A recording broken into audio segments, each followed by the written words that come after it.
I was bleeding through my dress at my family's 50th anniversary reunion when my sister Carol looked at me and said the words that would destroy our family forever. But before I tell you what she said, you need to understand something about the Parker family reunions. We don't do anything small.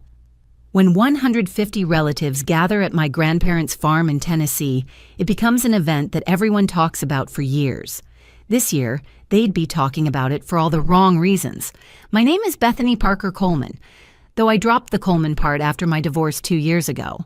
I'm 32, a single mother, and according to my family, the biggest disappointment in 3 generations of successful Parkers.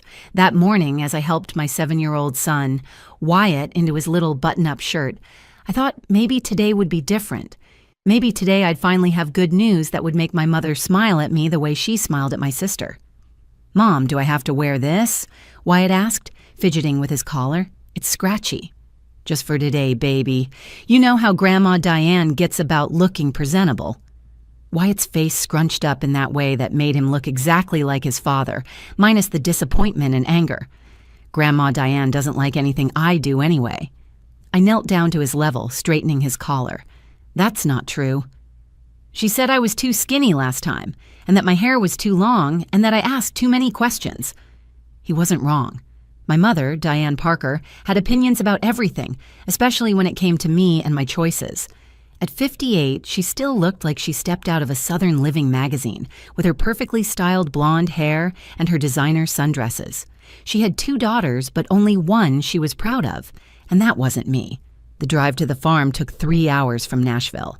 Wyatt spent most of it reading his dinosaur book, occasionally sharing facts that 7-year-olds find fascinating.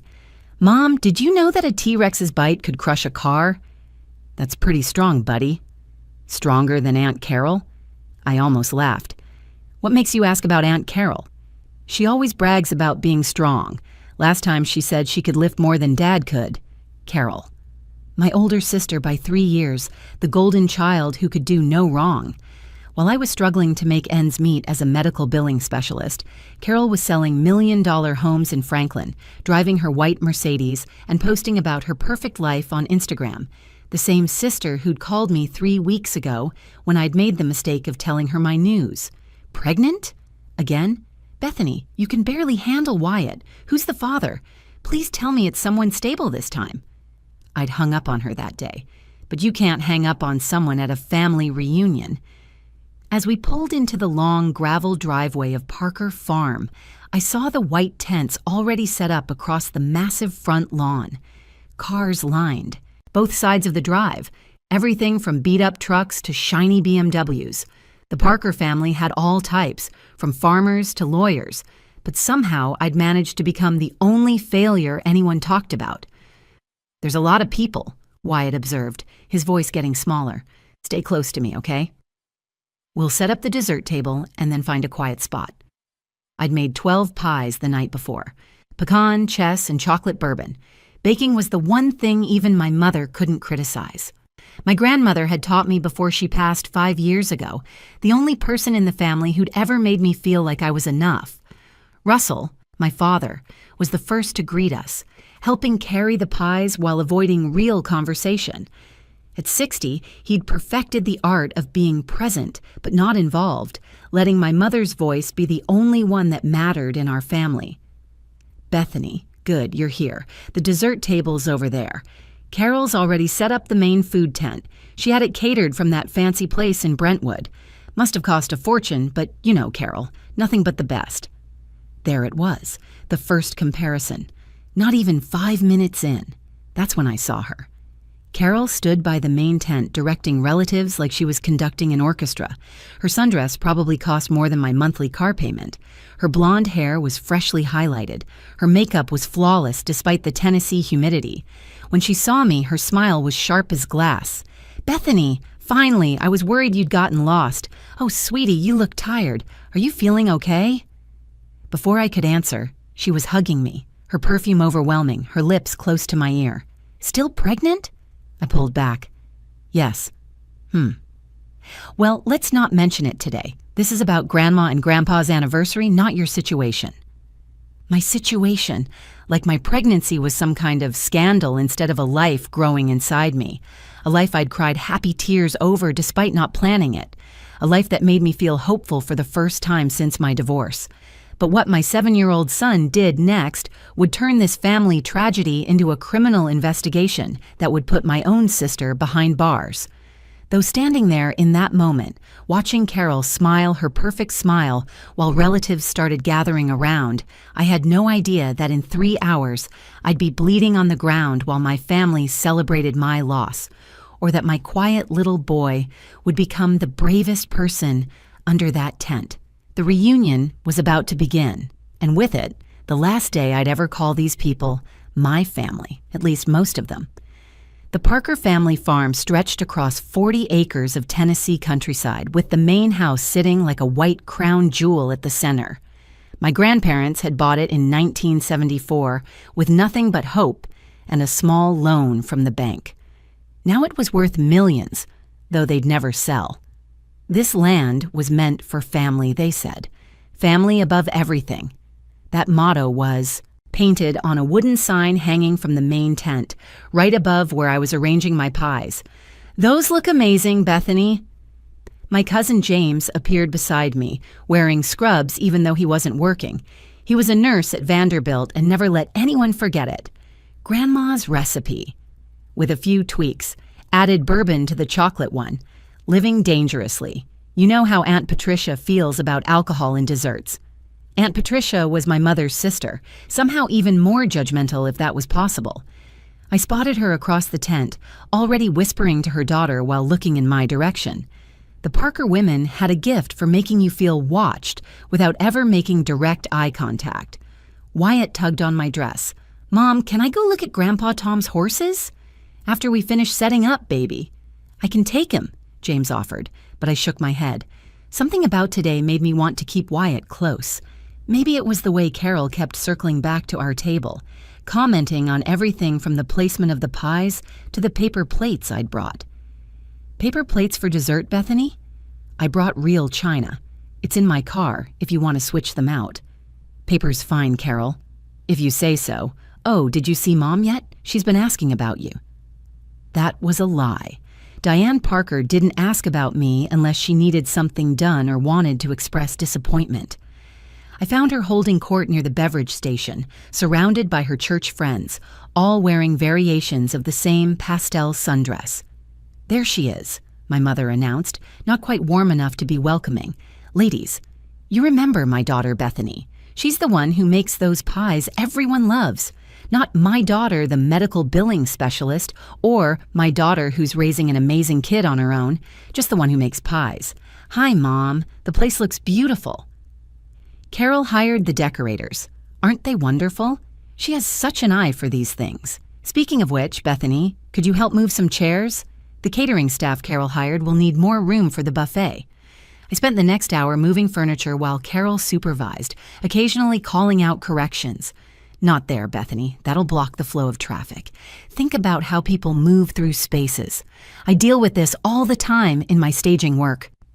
The relatives kept arriving, my father's brothers with their loud voices and beer bellies, talking about football and farm equipment. My mother's side with their careful smiles and measuring eyes, cataloging who'd gained weight, who looked tired, whose children were misbehaving. Wyatt stayed close, helping when he could, reading his book when he couldn't. "Your boy's quiet," observed Uncle Dennis, my father's oldest brother. "Needs to toughen up. Boys that age should be running wild, not reading books about dinosaurs." "He's perfect the way he is," I said, sharper than intended. No offense meant. Just saying what? Everyone's thinking. Kid needs a father figure. His father sees him every other weekend. Another lie.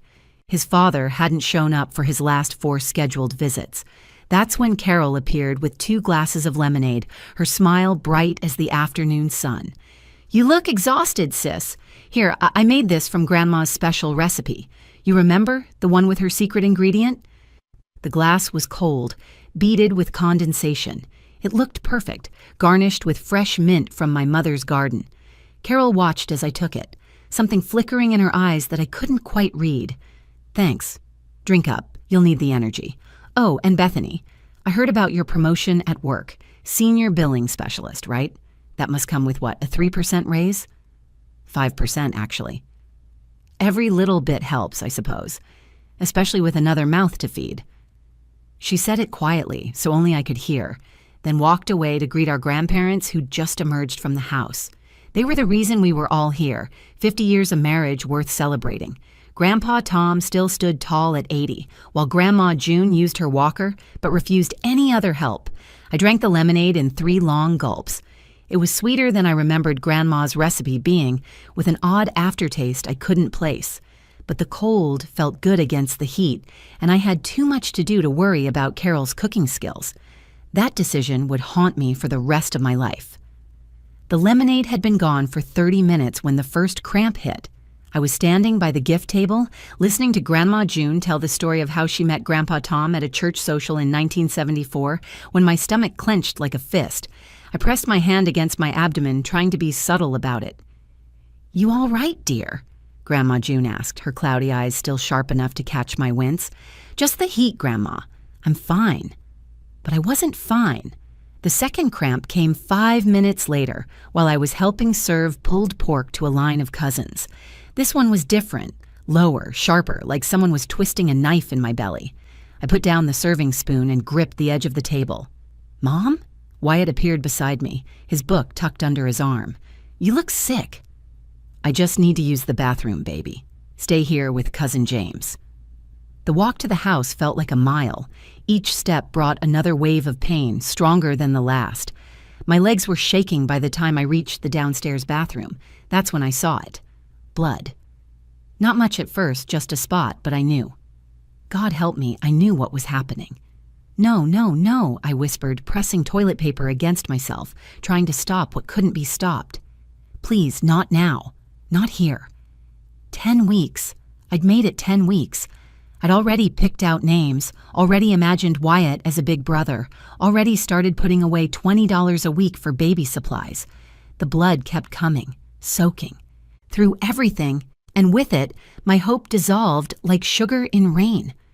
I don't remember walking back to the tent.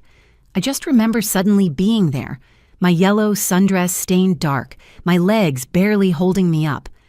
The chatter of 150 relatives sounded like ocean waves, distant and meaningless. I collapsed into the nearest chair, the plastic creaking under my weight. "Oh my God," Carol's voice cut through everything, loud and theatrical. "Bethany, are you having a miscarriage?" Every conversation stopped. Every head turned. My mother's friends put down their sweet tea. Uncle Dennis stopped mid-story about his new tractor. Even the kids stopped running around. 150 pairs of eyes focused on me and the spreading stain on my dress. "Thank God," Carol continued, her voice carrying across the silent tent. "She would have ruined another innocent life. She can barely handle Wyatt." The words hit harder than the physical pain. I looked up at my sister, standing there in her perfect dress with her perfect hair, and saw something in her face I'd never noticed before. It wasn't concern or sympathy, it was satisfaction. "Carol," someone gasped, but she wasn't done. "What? We're all thinking it. She's divorced, working a dead-end job, can barely afford her apartment. What business does she have bringing another child into that mess?" Aunt Patricia stepped forward, nodding slowly. "Some people aren't meant to have more children. It's nature's way of preventing suffering." "Exactly," Uncle Dennis added, taking a long drink of his beer. "At least it happened now before the kids suffered. Growing up without a father, watching his mother struggle. This is a blessing in disguise." My mother approached slowly, her church friends flanking her like pastel-dressed bodyguards.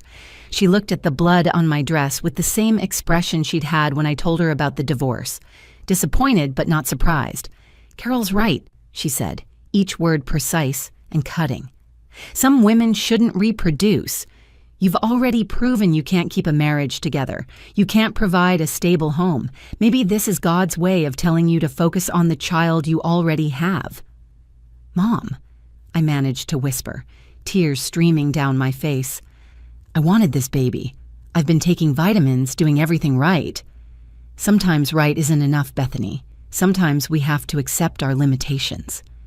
My father stood near the drinks table, studying his shoes like they held the secrets of the universe. True to form, he said nothing, while his wife and eldest daughter dissected my worth as a mother, as a woman, as a human being. "This is probably for the best," Carol announced to the gathered crowd. "My sister has enough on her plate. She doesn't need another burden." Burden. My baby was a burden. I pressed my hands against my stomach, feeling the life drain out of me while my family discussed it like weather or sports scores. The pain wasn't just physical anymore. It was something deeper, something that would never fully heal. "At least she won't need to ask us for more money," someone whispered. "Poor Wyatt won't have to share his mother's attention," another added. "Maybe now she can get her life together," a third voice chimed in. They stood around me in a circle, these people who shared my blood, discussing my loss like it was community entertainment. Not one person knelt beside me. Not one person offered comfort. Not one person told them to stop. Except for Wyatt. My 7-year-old son stood frozen by the dessert table, his dinosaur book dropped on the ground, watching his mother bleed and cry while his family celebrated her loss. His small hands were clenched into fists, and behind his glasses his eyes moved from person to person, taking in every cruel word, every cold face, every moment of this horror show. And he remembered something. Something he'd seen just an hour ago. Something about Aunt Carol and a small bottle and his mother's purse. While the adults continued their cruel commentary, Wyatt stood perfectly still, his mind racing faster than it ever had before. He remembered exactly what he'd seen an hour ago when he'd come back to get his dinosaur book from our car. Aunt Carol had been standing by the dessert table where Mom's purse was sitting. She'd looked around nervously, then pulled something small from her designer bag, a brown prescription bottle. She'd opened Mom's purse, did something quick with her hands near Mom's water bottle, then walked away fast. At 7 years old, Wyatt understood medicine was serious. His dad took pills for his back. His friend Tommy took medicine for allergies. But medicine was supposed to help people, and you weren't supposed to touch other people's things without permission. Aunt Carol had broken both rules. "Someone should call an ambulance," Cousin James finally said, the first hint of actual concern from anyone. "She doesn't need an ambulance for a miscarriage," Carol snapped. "She just needs to clean herself up and pull herself together. Always so dramatic, my sister." That's when Wyatt made his decision. He walked slowly toward Carol's designer handbag, the white leather one with gold clasps that she'd left on the gift table. Nobody noticed him. They were all too busy discussing whether I deserved this loss because of my divorce or my financial situation. Carol's bag was heavy and smelled like expensive perfume. Wyatt opened it carefully, his small fingers searching through lipsticks and credit cards and real estate business cards. Then in the inside zipper pocket, he found it, the brown prescription bottle he'd seen earlier. The label had big words he sounded out slowly in his head. "Misoprostol." He didn't know what it meant, but he could read the warning label clearly enough. "May cause severe cramping and bleeding. Do not take if pregnant." Pregnant. His mom was pregnant, or had been. Wyatt looked back at me, slumped in the chair, blood on my dress, tears on my face, surrounded by family who seemed happy about my pain. Then he looked at Carol, who was now telling Aunt Patricia how this would be a good wake-up call for me to get my life together. He put the bottle in his pocket and walked back through the crowd of relatives. His steps were determined, nothing like the shy boy who usually hid behind his books. He moved past Uncle Dennis, around Grandma Diane's church friends, through the cluster of second cousins recording everything on their phones. "Mommy," he said, reaching my chair. His voice was quiet, meant just for me. "I need to tell you something." I could barely focus through the pain and humiliation, but I tried to look at my son. "Not now, baby. It's important." He turned to face Carol, his small body blocking her from my view. "It's about what Aunt Carol did." "What are you talking about?" Carol's voice had an edge now, sharp and warning. Wyatt didn't back down. He pulled the prescription bottle from his pocket and held it up high enough for everyone to see. His voice was clear and steady, nothing like his usual quiet mumble. "Aunt Carol, should I tell everyone what you put in Mommy's drink?" The tent went completely silent. Even the wind seemed to stop. "I saw you with this bottle by her purse," Wyatt continued, each word careful and clear. "You put something in the lemonade when you thought nobody was looking. Then you gave it to Mommy and watched her drink it all." Carol's perfect face went white. "That's my medication. Give it back right now." "Why was your medication in Mommy's drink?" "It wasn't. You're confused. Children make up stories all the time." Wyatt stood straighter, like he'd seen lawyers do on TV shows. "I don't make up stories. I saw you. You looked around first to make sure nobody was watching, but I was behind the car getting my book. I saw everything." The relatives started murmuring, shifting uncomfortably. This wasn't the drama they'd signed up for. This was something else, something darker. "Let me see that bottle," Cousin James said, stepping forward with his nurse's authority. "Don't touch it!" Carol lunged forward, but Wyatt stepped back, still holding the bottle high. "Why?" Wyatt asked. "If it's just your medication, why are you so scared?" My mother finally spoke, her voice uncertain for the first time all day. "Carol, what is that child talking about?" "He's lying. He's always been a weird kid, too quiet, too watching. He's making this up for attention." But Wyatt wasn't done. He looked directly at his aunt, this woman who'd just called my baby a burden, and asked the question that would change everything. "Then why did you hide the bottle in your purse? And why did you throw the cap in the trash can by the parking lot? I saw that too. If it was your medicine and you needed it, why didn't you keep it?" Carol's mouth opened and closed like a fish gasping for air. The crowd pressed closer. No longer gossiping, but genuinely concerned. My father finally looked up from his shoes. My mother stepped away from Carol, confusion replacing her usual certainty. And I sat there, blood still seeping through my dress, watching my 7-year-old son dismantle my sister's lies with the simple weapon of truth. Cousin James snatched the bottle from Wyatt's hand before Carol could reach it. His face changed as he read the label, all the color draining away like water from a sink. He was a cardiac nurse, but he knew enough about medications to understand what he was holding. "This is misoprostol," he announced, his voice hollow with shock. "It's used to induce miscarriages." The tent erupted. Voices overlapped in confusion and disbelief while Carol stood frozen, her perfect composure finally cracking. I watched her through my tears and pain, seeing my sister clearly for the first time in my life. "Let me see that." Dr. Reynolds, a family friend and retired physician, took the bottle from James. He studied it carefully, then looked at Carol with disgust. "This is a prescription medication. Carol Parker, whose name is on this bottle, prescribed 2 weeks ago." "You poisoned me?" My voice came out broken, barely a whisper, but in the sudden silence, everyone heard it. "You killed my baby?" Carol's face twisted into something ugly, something I'd never seen before. "You don't deserve another child. You're a failure, Bethany, a complete failure." "So you murdered her baby?" Grandma June's voice cut through the chaos.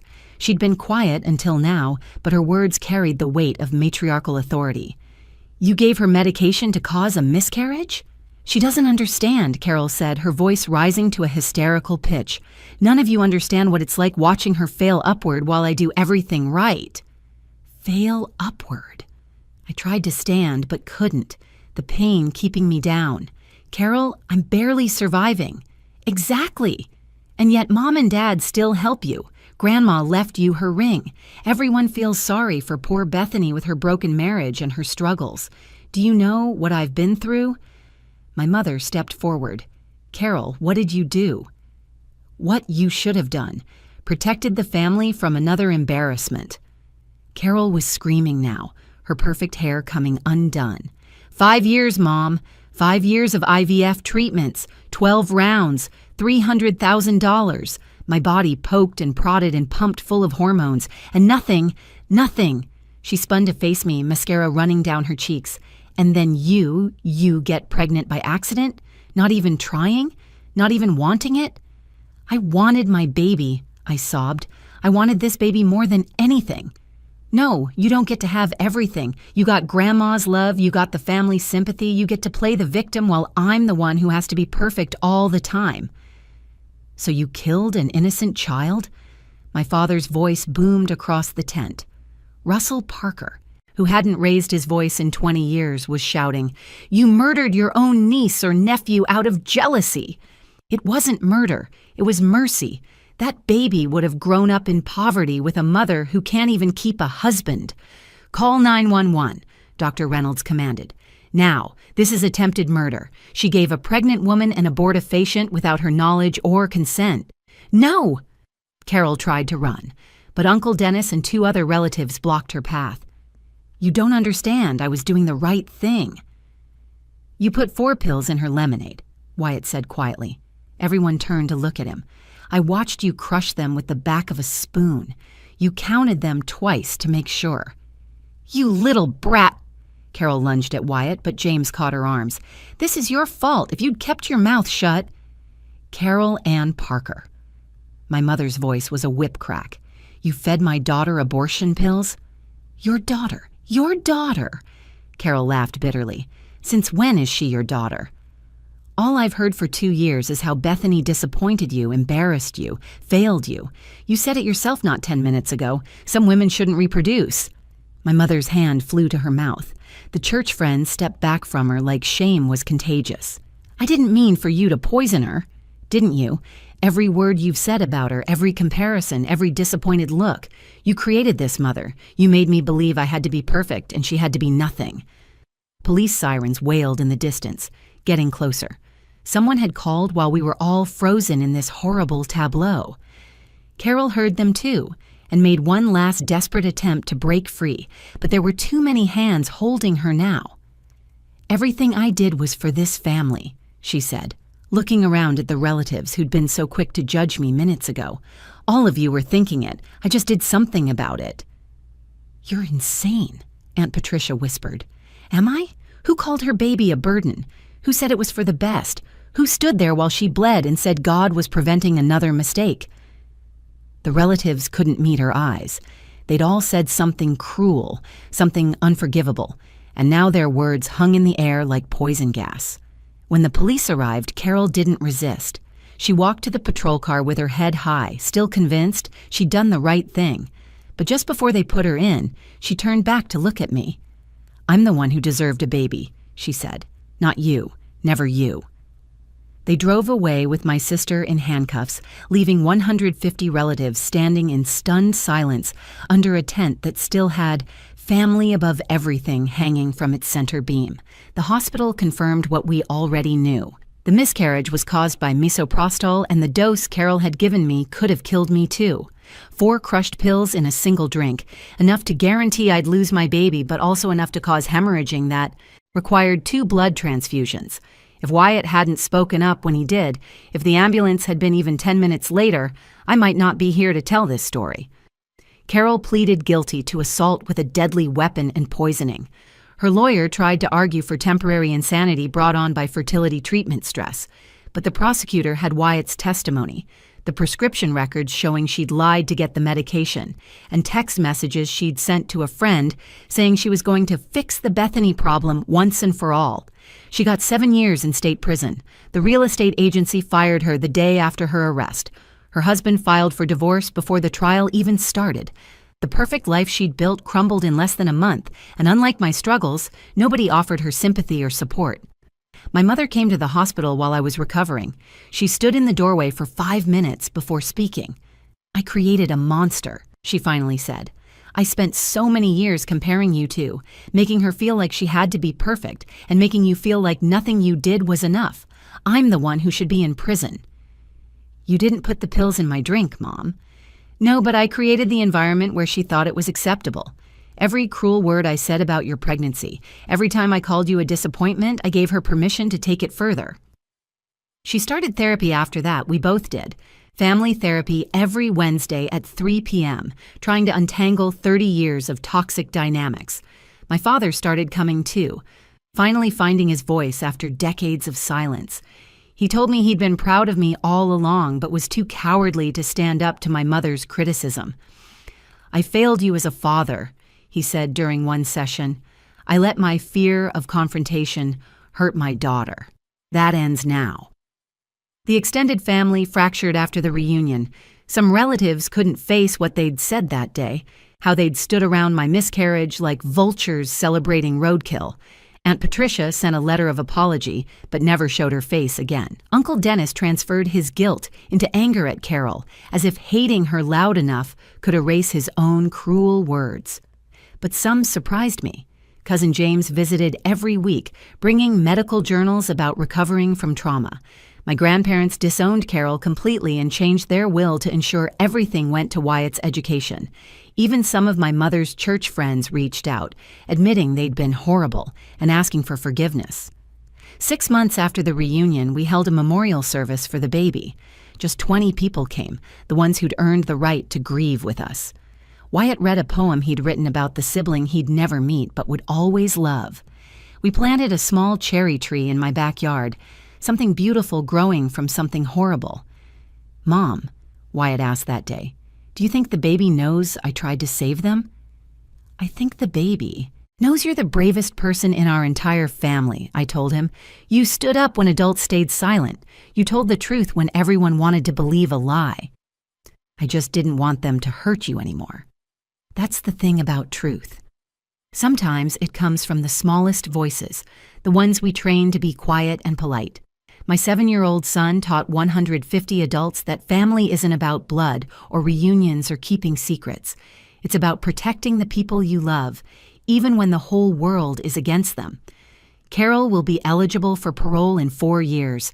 She's sent 17 letters from prison, all unopened, all returned. My mother wanted me to read them, said Carol was sick and deserved forgiveness. But forgiveness isn't owed to someone who murdered your child out of jealousy. Some actions break bonds that can never be repaired.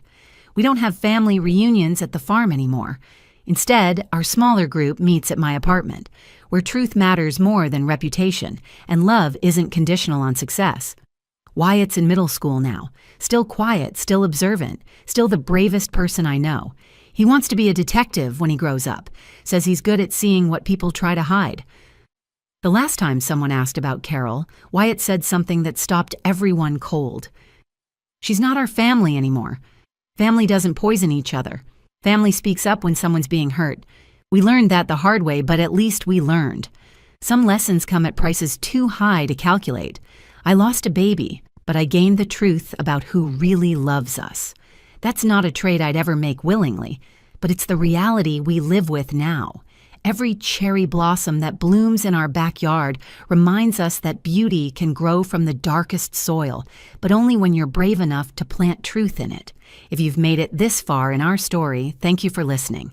Sometimes the most important stories are the hardest to tell. If this video resonated with you, please share it with someone who needs to hear it. Leave a comment below about a time when someone unexpected stood up for you, because those are the moments that restore faith in humanity. And don't forget to subscribe to the channel for more real, raw stories about families, truth, and the courage it takes to break toxic cycles. Your support helps us tell these stories that need to be heard.